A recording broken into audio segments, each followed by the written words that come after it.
कि government custody में या पुलिस कस्टडी में, और क्वारंटाइन सेंटर भी तो आप ही कस्टडी में हो गया ना। जब डेथ हुई है तो उनकी जांच होनी चाहिए। ये कानून का एक बहुत मामूली सा पहलू है जो आपने अभी तक भी पूरा नहीं किया।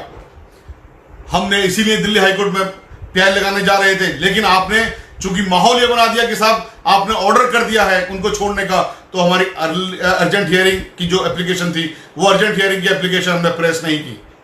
लेकिन अब कल तक का वक्त आपके पास है। कल तक सारे लोग अपने अपने घर नहीं पहुंचे। जिन लोगों के खिलाफ केसेस है उनको छोड़ करके, जिन लोगों के खिलाफ केसेस है हमें यकीन है ऑनरेबल कोर्ट से हम उनको जमानत करवा लेंगे, इंशाल्लाह उनको भी छूट जाएंगे वो भी। लेकिन जो बाकी लोग हैं उनको आप छोड़ने का काम कीजिए। अगर नहीं छोड़ा गया तो मंडे को इंशाल्लाह सुबह 9:30 बजे आपके खिलाफ यहां पर मेंशनिंग ऑनरेबल हाईकोर्ट के अंदर करके हम ये पीएल करने जा रहे हैं। उत्तर प्रदेश के अंदर से भी खबरें आ रही हैं कि वहां भी बहुत सारे लोगों को नहीं छोड़ा गया है क्वारंटाइन पीरियड के बावजूद भी।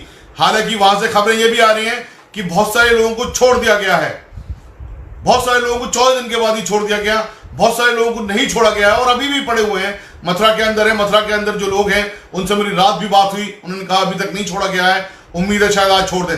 तो हम उत्तर प्रदेश की सरकार से भी ये बात करते हैं, ये मांग करते हैं कि उनको फौरन वहां से छोड़ा जाए।